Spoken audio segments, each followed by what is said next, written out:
Beaucoup de personnes entrent dans les relations aujourd'hui de plus en plus sans se demander ce que c'est qu'une relation. Vous connaissez certainement des personnes qui galèrent dans leur relation et qui regrettent de s'être lancées, qui se retrouvent en train de regarder à l'extérieur, de regarder dehors pour chercher du réconfort parce qu'on n'a pas ce qu'on aurait espéré avoir dans la relation, ou qui se retrouvent à avaler des choses, à encaisser, à supporter des choses au nom du fait que c'est la relation et tout. Beaucoup de personnes se retrouvent dans les relations aujourd'hui sans jamais s'être posé la question de savoir où est-ce qu'on va à deux.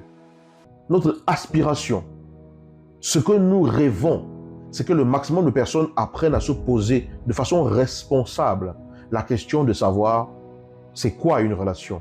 Pourquoi est-ce que je veux être en couple? En quoi est-ce que c'est important pour moi d'être en couple? Sur quoi est-ce que mon couple, je veux le voir bâti? On n'entre pas par relation par peur. Point numéro 1. Je n'entre pas dans une relation par peur.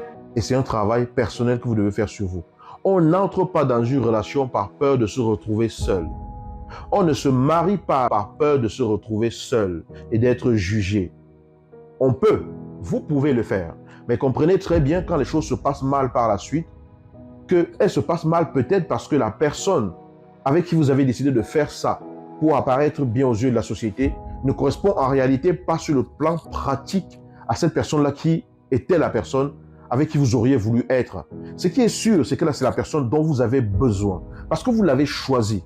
Vous avez choisi cette personne-là et elle va vous révéler, parfois au prix de certaines douleurs, certaines choses que vous ne voulez plus vivre. Dans beaucoup de cas, c'est comme ça. Ce n'est pas ainsi dans tous les cas. Parce que là, il ne faut pas se mettre à dire, oui, quand il me fait souffrir, quand il me maltraite, etc., c'est pas de ma faute, etc. C'est pas ce que je suis en train de dire. Je suis simplement en train de dire que si tu choisis légèrement, tu cours le risque d'en baver lourdement. Et légèrement, c'est de dire, ah, j'ai l'âge de me marier, ah, mes amis se marient, ah, mes amis ont des enfants, ah, etc. Et le premier venu, j'accepte parce que, enfin, je suis dans un foyer. Oui, c'est une possibilité. C'est une façon de faire les choses. Mais est-ce que c'est la façon que tu veux vraiment? Est-ce que c'est la façon dont toi, tu veux vraiment faire les choses? Est-ce que c'est la façon dont tu veux vraiment construire ta vie? Il y a des personnes qui vivent cela et cela leur va. Elles ne se plaignent pas. Elles se font une raison. Elles se disent, je suis tellement engagé à vouloir un mariage que je suis prêt à tout encaisser pourvu que je sois marié. Si vous êtes OK avec ça et que vous acceptez le prix qui vient avec, il n'y a pas de souci. Mais si tu souffres à cause de cela, si tu regrettes ton choix, si tu regrettes d'avoir été aussi légère, si tu regrettes d'avoir été en quelque sorte poussé par la famille, poussé par la société, poussé par tes peurs, alors il est important que je te pose des questions et que tu incites les personnes que tu aimes, tes petites sœurs, les gens de ta famille, tes amis et tout, à ne pas commettre la même erreur que toi. Il y a des éléments qui sont nécessaires pour faire fonctionner une relation. Il y a des critères, entre guillemets, on va mettre ça entre guillemets parce qu'en fait, on parlera de ça dans une autre vidéo, mais il y a des éléments qui te permettent de faire ton choix. Est-ce que ça veut dire que le choix va être un choix forcément lucide?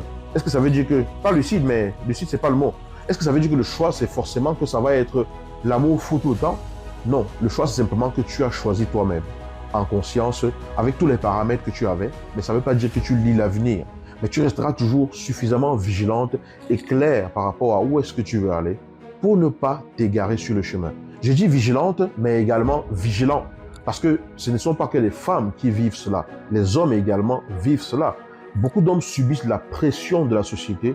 Lorsqu'ils arrivent à un certain moment de leur vie, ils gagnent peut-être assez d'argent et on va leur dire, mais tout l'argent que tu gagnes, il n'y a personne avec qui tu peux le partager.